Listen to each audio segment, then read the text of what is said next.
Evening. तो हम लोग आज बात करेंगे इंडिया की 100वीं रामसर साइट के बारे में। अभी 5 जून को विश्व पर्यावरण दिवस पर मिनिस्ट्री ऑफ एनवायरनमेंट, फॉरेस्ट और क्लाइमेट चेंज, पर्यावरण, वन तथा जलवायु परिवर्तन मंत्रालय के द्वारा भारत का 100वां रामसर स्थल या 100वीं रामसर साइट को डिक्लेयर किया गया। ये रामसर साइट है कहां पर?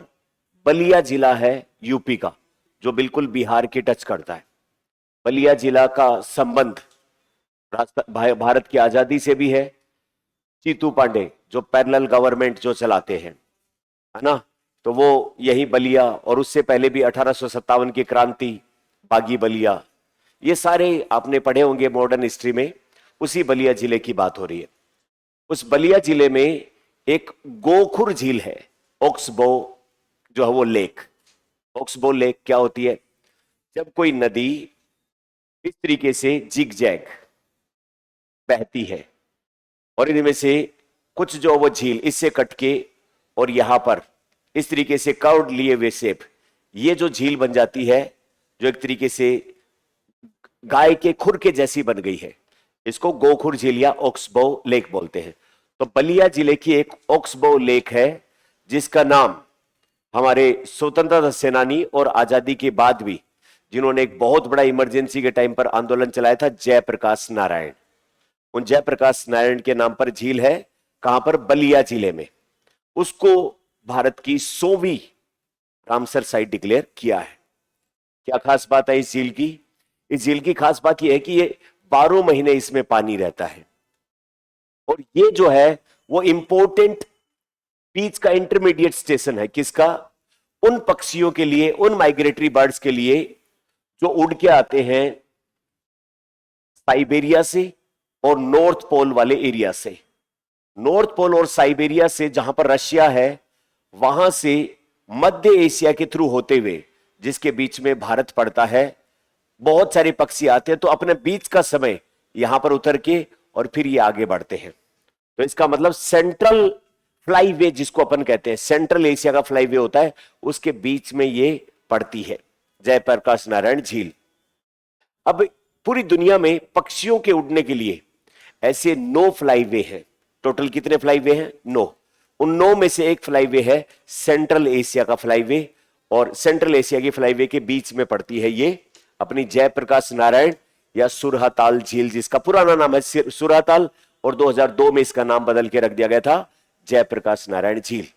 उसकी बायोडायवर्सिटी और विभिन्न विशेषताओं को देखते हुए भारत सरकार ने 5 जून 2026 को इसको डिक्लेयर कर दिया इंडिया का 100वां रामसर स्थल। कुछ महत्वपूर्ण बातें इसके बारे में देखें तो इसको बनाया गया मनुष्य के द्वारा। कब? 1991 में। तो बलिया का जो नगर वाला क्षेत्र है उसके पास एक एरिया है जिसका नाम है बासडी है। यहां पर 45 गांवों की जमीन को एक्वायर करके इस सुरहाताल या इस झील का निर्माण किया गया था, गोखुर झील का निर्माण किया गया था, और 2002 में इसका नाम बदलकर क्या रख दिया? जयप्रकाश नारायण अभ्यारण्य, पक्षी अभ्यारण्य, क्योंकि यहां माइग्रेटरी बर्ड्स आते। ये झील है और इसके चारों तरफ वेटलैंड बनती है उसको। ये एक 12 मासी यानी कि 12 महीने जिसमें पानी रहता है, वो कैसी है? ओक्सबो झील है या गोखुर झील है। ये मध्य एशिया, सेंट्रल एशिया का फ्लाईवे के बीच के अंदर पक्षियों के लिए एक महत्वपूर्ण शीतकालीन आश्रय स्थल है, और ये सिंचाई और भूजल पुनर्भरण के लिए महत्वपूर्ण, यानी कि ग्राउंड वाटर रिचार्ज करने के लिए और आसपास के लोगों के लिए सिंचाई के पॉइंट ऑफ व्यू से महत्वपूर्ण झील है। आई बात समझ? ये तो एक फैक्चुअल इंफॉर्मेशन हो गई इस बारे में। अब हमारे इस खबर की संदर्भ में 2-3 बातें समझ में आनी चाहिए कि रामसर साइट क्या होती है, ये रामसर साइट क्यों डिक्लेयर की जाती है, कौन डिक्लेयर करता है, रामसर साइट डिक्लेयर करने से क्या हो जाएगा, उन सब चीजों की कॉम्प्रिहेंसिव जानकारी अपने को होना चाहिए। तो सबसे पहले तो मैं आपको यह बता दूं कि जो वेटलैंड जिनको हम कहते हैं आर्द्र भूमि, ये आर्द्र भूमि बेसिकली जमीन और पानी वाले एरिया के बीच में पाए जाने वाले संक्रमण वाले क्षेत्र होते हैं। जैसे ये जल है और ये स्थल है। जल के रूप में यहां पर नदी, झील, तालाब या समुद्र कुछ भी हो सकता है, और ये स्थल उसके किनारे का क्षेत्र हो सकता है। तो जहां पर जमीन और पानी संपर्क में आते हैं उसके बीच में जो दलदल वाला क्षेत्र बनता है, यानी कि एकदम से पानी खत्म होते ही जमीन नहीं शुरू हो जाती, बीच में मार्श एरिया आता है, दलदली क्षेत्र आता है, इस क्षेत्र को कहते हैं वेटलैंड। अब ये वेटलैंड होना बेहद जरूरी है, क्यों? क्योंकि यहां पर इसमें पानी और पोषक तत्व है, उन दोनों की मात्रा बहुत ज्यादा होती है, वाटर एंड न्यूट्रिएंट ज्यादा होते हैं, और वाटर और न्यूट्रिएंट ज्यादा होने के कारण इन दलदली क्षेत्रों में डेंस वेजिटेशन पाई जाती है, सघन वनस्पति पाई जाती है, जिसको कहते हैं मैंग्रोव वनस्पति।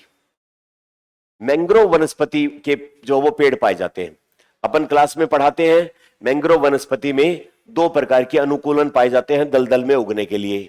पहला है, इनके अंदर एक विशेष प्रकार की रूट पाई जाती है जिनका नाम है न्यूमाटोफोर, और दूसरा इनके बीज इनके ऊपर ही उग जाते हैं, वो गुण क्या कहलाता है? विविपेरी। तो इनमें न्यूमेटोफोर जड़ें भी पाई जाती है, और दूसरा प्लांट के ऊपर ही उग जाता है, उसको क्या कहते हैं? विविपेरी का कैरेक्टर, यानी कि जरायुजता का गुण भी पाया जाता है। इन दो गुणों के सहारे ये दलदल में आम प्लांट नहीं उग सकता, ये उग सकते हैं।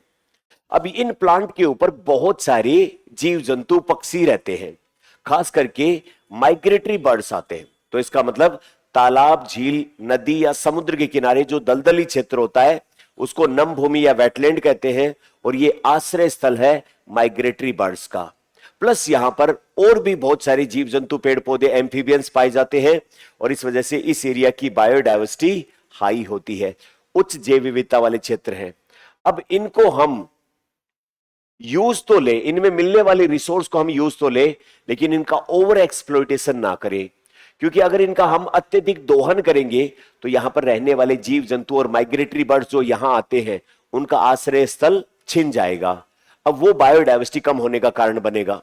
तो दुनिया भर में जमीन से पॉल्यूशन के कारण, इन पेड़ों को काटे जाने के कारण, या वाटर बॉडीज में वाटर की सप्लाई रुक जाने के कारण, बहुत सारे कारणों से ये वेटलैंड लगातार तबाह हो रही है, नष्ट हो रही है। अब इनको बचाने के लिए विश्व के सभी देशों ने UNEP, united nation environment programme की लीडरशिप में एक समझौता किया है, और उस समझौते का नाम है रामसर कन्वेंशन। रामसर समझौता या रामसर कन्वेंशन या रामसर अभिसमय या रामसर संधि, जो भी आप कहो। यह रामसर ईरान का एक शहर है। पश्चिमी ईरान जो है वहां पर भूमध्य सागर, मेडिटेरेनियन सी है, उसके पास एक छोटा सा कस्बा है, उस कस्बे का नाम है रामसर। इस रामसर कस्बे में दुनिया के विभिन्न देशों के मध्य 2 फरवरी 1971 को दुनिया भर की अंतरराष्ट्रीय महत्व की वेटलैंड, यानी कि अंतरराष्ट्रीय महत्व की कौन सी, जहां पर माइग्रेटरी बर्ड्स आके रुकते हैं, वो अंतरराष्ट्रीय महत्व की वेटलैंड कहलाती है।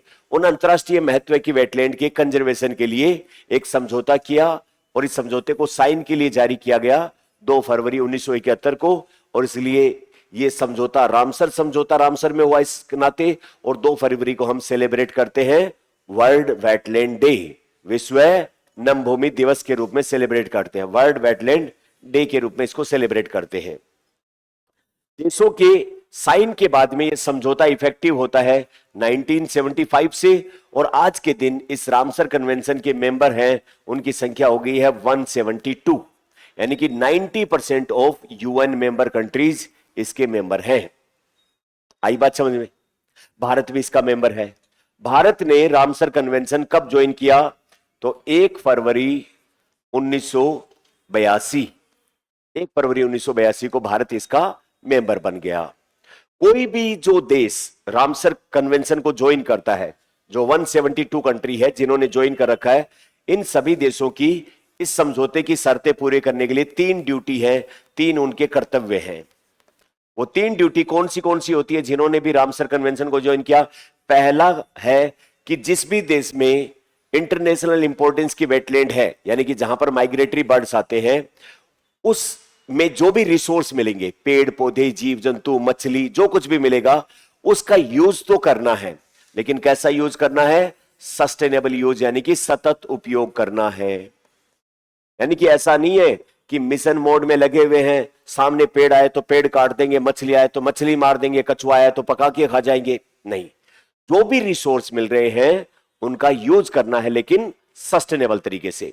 इसका मतलब अगर आपको एग्जाम में कभी ऑप्शन दे तो क्या रामसर समझौता ये बोलता है कि वेटलैंड के अंदर जो भी रिसोर्स मिलते हैं उनका कोई यूज नहीं करना है?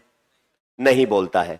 उसके आसपास जो भी कम्युनिटी या समुदाय रहता है उससे मिलने वाले खाने पीने की चीजें, उन पेड़ पौधे जीव जंतुओं से कोई दवाई मिलती है या जो कुछ भी मिलता है उसका यूज करो, लेकिन दोबारा से उनको बढ़ने का भी टाइम दो। ये यूज कहलाता है सस्टेनेबल यूज। दूसरा, जो भी देश रामसर कन्वेंशन को साइन करेगा उसकी दूसरी ड्यूटी होगी कि उसके देश में जो भी इंटरनेशनल इंपॉर्टेंस की वेटलैंड है उन वेटलैंड को एक लिस्ट बनाई जाएगी, सूची बनाई जाएगी, और उस लिस्ट का नाम होगा रामसर लिस्ट। उस रामसर लिस्ट में अपने देश की वो वेटलैंड जिनका कैसा महत्व है, अंतरराष्ट्रीय महत्व है, इंटरनेशनल इंपॉर्टेंस है, उसको इस लिस्ट में शामिल करवाना होगा उसे। जिस देश की इंटरनेशनल इंपॉर्टेंस की वेटलैंड रामसर लिस्ट में शामिल हो गई उस वेटलैंड को आगे से बोला जाएगा रामसर साइट।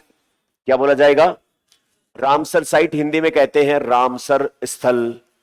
तो इसका मतलब रामसर स्थल कौन है?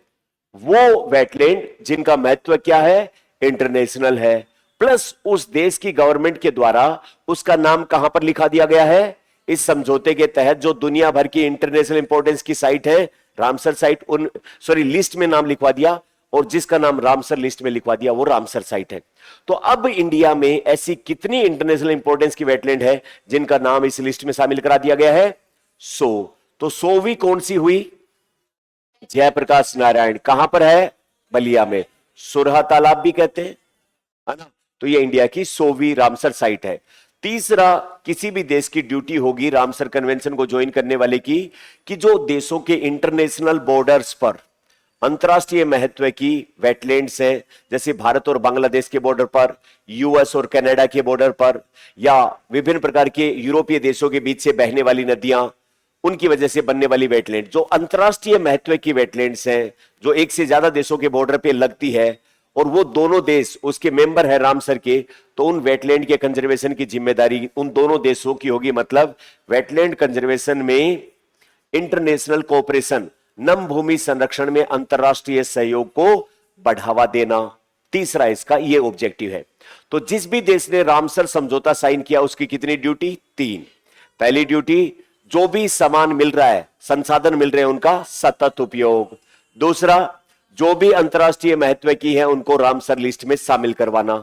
जो शामिल हो गई उसको क्या कहेंगे? Ramsar site. तीसरा, जो इंटरनेशनल बॉर्डर्स पर वेटलैंड या नदी, झील, तालाब यहां पर जातियां पाई जाती है उसके कंजर्वेशन के लिए सभी देशों को मिलकर काम करना है, जिन जिन से बॉर्डर लग रहा है उसका, मतलब इंटरनेशनल कोऑपरेशन को बढ़ावा देना है। आई बात समझ? ठीक है। अब ये 3 ड्यूटी अगर कोई देश पूरा करना चाहता है तो इस समझौते को ज्वाइन करो, और इंडिया ने इसको ज्वाइन किया 1 फरवरी 1982 को।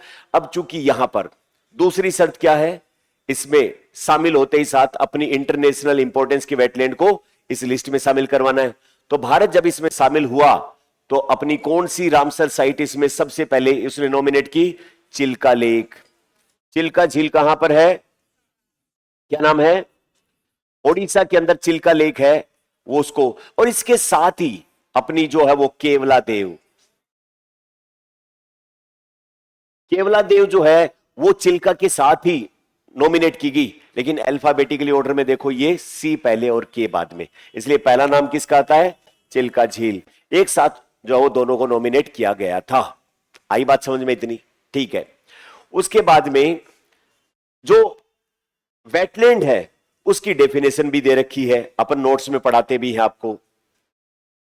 अच्छा, एक चीज मैं ये बोलना चाहता हूं, जिन बच्चों ने पहले क्लास में पढ़ा है और उनको बैचेस पूरे हो गए हैं, पुराना टाइम हो गया है, और इस पीडीएफ में आपको बहुत सारी नई चीजें मिलेंगी, अपने नोट्स को उस नई इंफॉर्मेशन से अपडेट कर लें ताकि आपका रामसर वाला टॉपिक अप टू डेट बन जाए, है ना? तो यहां पर हम देखते हैं कि रामसर कन्वेंशन जो है उसमें वेटलैंड की डेफिनेशन में 3-4 बातें दी गई है कि वेटलैंड जिनको हम कहते हैं उसके लिए 3 टेक्निकल शब्द यूज लिए गए हैं कि कोई भी मार्स किसको कहते हैं? दलदल। या फिर कोई भी जो वो फैन किसको कहते हैं? पंख भूमि। यानी कि दलदल के 3 नाम हैं, कोई भी दलदल, पंख भूमि या पीटलैंड,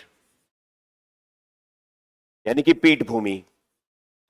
तो जिसको हम मड या कीचड़ कहते हैं उसके टेक्निकल नाम कितने हो गए? 3। पहला मार्स, फैन या पीटलैंड। तो रामसर कन्वेंशन की ऑफिशियल जो परिभाषा है उसमें वेटलैंड को इन 3 कैटेगरी में बांटा गया है। ये मार्स, फैन या जो वो पीटलैंड जो नेचुरली बना हो या मनुष्य ने बनाया हो, नेचुरली आर्टिफिशियल हो, जो पूरे साल भर बना रहता हो या साल के कुछ टाइम बना रहता हो, पानी की आवक पर डिपेंड करता है, इसका मतलब परमानेंट या टेम्परेरी हो, जो बहते जल के कारण हो या स्थिर जल के कारण हो, या फिर जिसमें पानी जो है उसमें दलदल जो है उसमें पानी में साल्ट की मात्रा के आधार पर ये ताजा पानी, खारा पानी या लवणीय पानी यानी कि फ्रेश वाटर, ब्रेकिश वाटर या सलाइन वाटर के कारण बनता हो। प्लस अगर समुद्र के किनारे बन रहा है तो समुद्र में लो टाइड के टाइम पर 6 मीटर की गहराई तक वाला एरिया है वो किस में काउंट किया जाएगा? वेटलैंड में काउंट किया जाएगा। ये अपन क्लास में सारी बातें पढ़ाते हैं, है ना।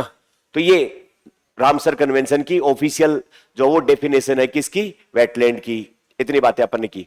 उसके बाद में पूरी कुछ फैक्चुअल इंफॉर्मेशन देखें। पूरी दुनिया में सबसे ज्यादा अपनी इंटरनेशनल इंपॉर्टेंस की वेटलैंड मतलब रामसर साइट कौन से देश ने इसमें नॉमिनेट करवाई है? तो उस देश का नाम है, सबसे ज्यादा रामसर साइट वाले देश का नाम है यूके।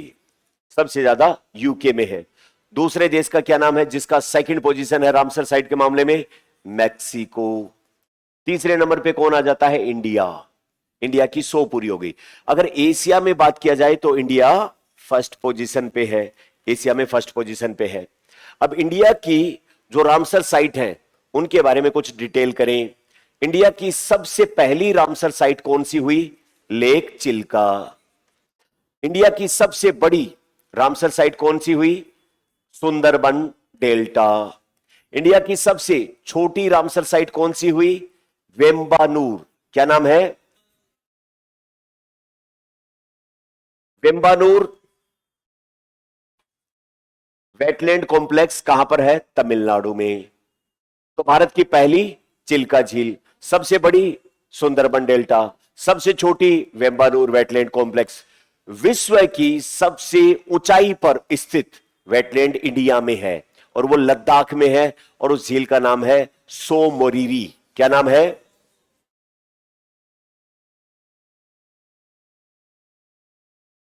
ये तय साइलेंट रहता है सो मोरिरी।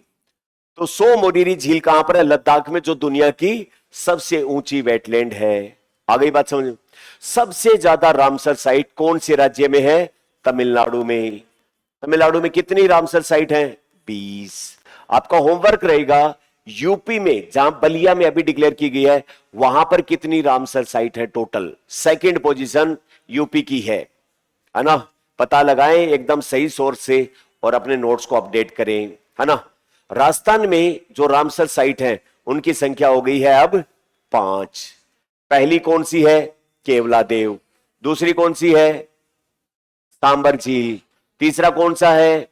खींचन। चौथा कौन सा है? मेनार। और पांचवी सिलीसेड अभी डिक्लेयर की गई है। तो राजस्थान में कितनी रामसर साइट है? 5। सबसे ज्यादा कौन से राज्य में है? तमिलनाडु में। कितनी है? 20। सबसे बड़ी रामसर साइट कौन सी है? सुंदरबन डेल्टा। सबसे छोटी रामसर साइट कौन सी है? वेम्बानूर वेटलैंड कॉम्प्लेक्स। और सबसे ऊंचाई पर कौन सी है? सो मोरिरी झील। आगे बात सुन। इंडिया में टोटल कितनी है?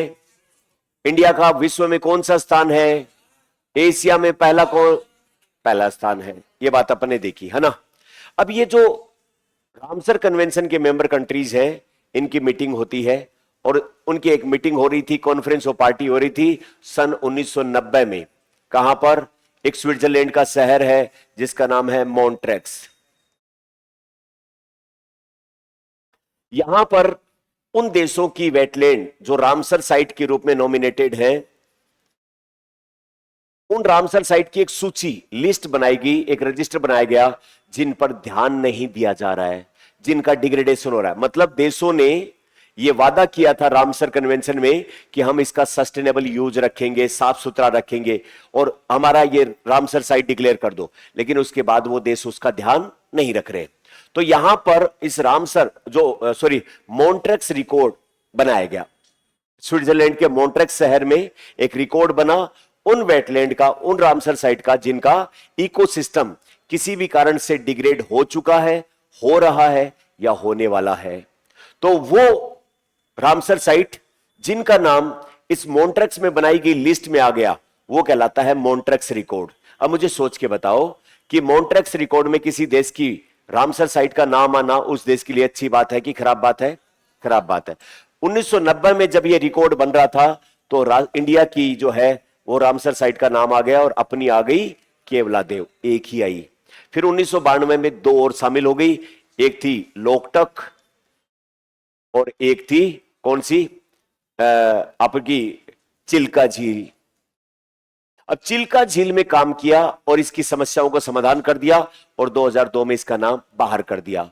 अब इंडिया की कौन सी रामसर साइट मॉन्ट्रेक्स रिकॉर्ड में शामिल है? केवलादेव और लोकटक झील मणिपुर वाली, जहां पर तैरते हुए आइलैंड पाए जाते हैं फ्यूमिट्स, जहां पर डांसिंग डियर, संघाई डियर पाई जाती है, जहां पर विश्व का एकमात्र तैरता राष्ट्रीय उद्यान, क्या नाम है उसका? केईबुल लामजाओ। क्या नाम है? केईबुल लामजाओ नेशनल पार्क कहां है? मणिपुर में। ये कहां, किसका हिस्सा है? लोकटक लेक का ही हिस्सा है ना। और इसी में तैरते हुए विश्व का एकमात्र तैरता हुआ राष्ट्रीय उद्यान, world's only floating national park. यहां पर फ्यूमिड्स पाए जाते हैं, घास फूस और मिट्टी के बने हुए द्वीप, और उसके ऊपर छोटी छोटी जो वो झोपड़ी सी बना रखी, टूरिस्ट वगैरह यहां पर रुकते हैं। और एक फ्यूमिड से दूसरे पे कूदने वाली हिरण जिसका नाम डांसिंग डियर या संघाई डियर या मणिपुर का ब्राउ एंटलर डियर कहलाता है। आई बात समझ में? तो ये मॉन्ट्रेक्स रिकॉर्ड की बातें सारी हो गई। तो इतनी सारी बातें हैं इसमें। अब एक बार आप थोड़ी जल्दी से इसकी रीडिंग कर लो, उसके बाद में इसको एक क्वेश्चन सोल्व करें हम। तो 1971 में ये जो इस बार की एक नई चीज कि जो इस बार की 2026 की वर्ल्ड वेटलैंड डे जो 2 फरवरी को गया है, उसकी थीम क्या रखी गई है? Wetland and traditional knowledge, wetland तथा परंपरागत ज्ञान, सेलिब्रेटिंग कल्चरल हेरिटेज, ये इस बार की थीम है। नया अपडेट करना चाहो, 1975 में प्रभावी हुआ, 102 पक्षकार इसके सदस्य देश है। रामसर साइट क्या होती है? रामसर समझौते के तहत जिनका नाम उस लिस्ट में लिखा दिया गया उनको क्या कहते हैं? Ramsar site. उसके बाद में जो भी देश उस रामसर कन्वेंशन का सदस्य बनेगा उसकी 3 ड्यूटी: विवेकपूर्ण सस्टेनेबल यूज, उसको रामसर सूची में शामिल कराना, इंटरनेशनल कोऑपरेशन करना। उसके बाद में जो वेटलैंड होती है उसके लिए जो अपन ने टेक्निकल परिभाषा दी वो सारी बातें इसमें लिखी हुई है।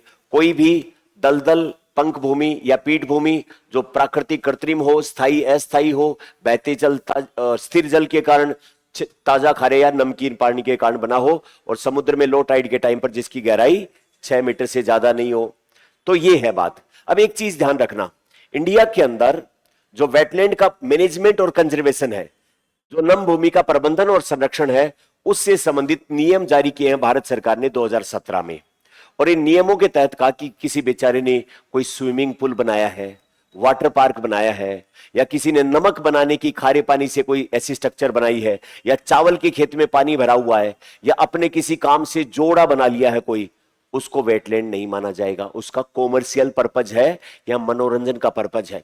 पता लगा किसी आदमी ने खूब सारा खर्चा करके और बड़ा सा वाटर पार्क बनाया और सरकार जाके कहते कि छोड़ो इसको हम वेटलैंड डिक्लेयर करते हैं क्योंकि इसके आसपास दलदल क्षेत्र बन गया।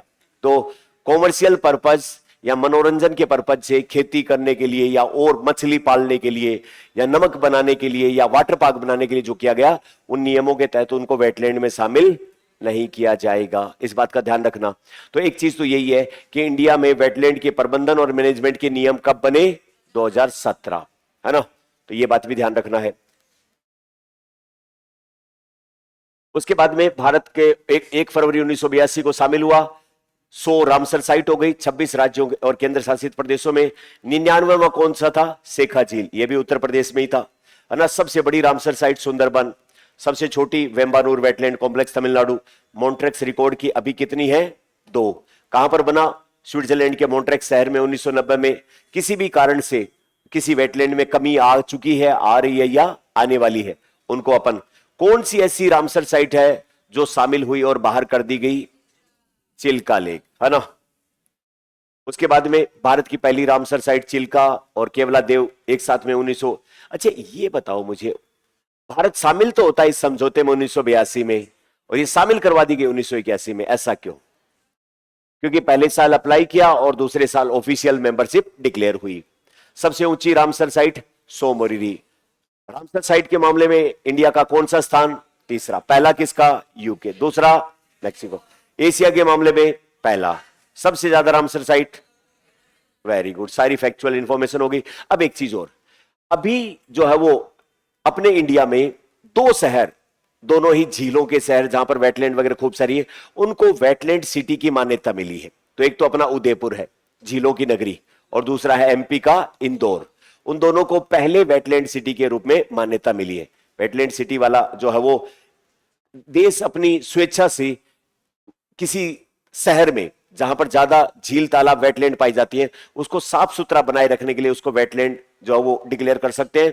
ये इनकी सीओपी नंबर 12 के अंदर उरुग्वे में जो हुई थी उस दौरान ये फैसला लिया गया, और उसी फैसले के तहत भारत ने वेटलैंड सिटी डिक्लेयर की है। किस किस को?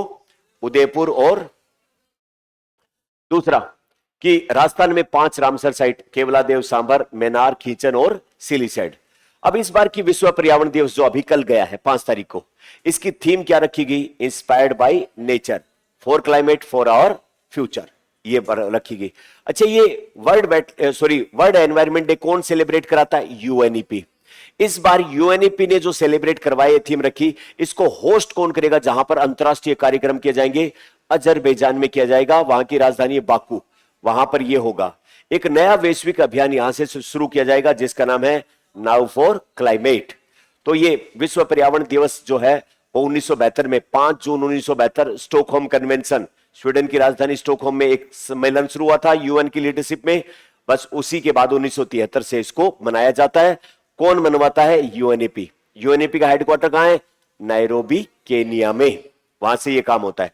तो ये याद रखना है, एक तो ये inspired by nature, for climate और फ्यूचर, और दूसरा यहां पर एक नई पहल शुरू की गई है, हैशटैग नाउ फॉर क्लाइमेट। ये एक नई बात आपको याद रखनी चाहिए अपने नोट्स में अपडेट करने के लिए। अब बताओ इसका आंसर क्या होगा?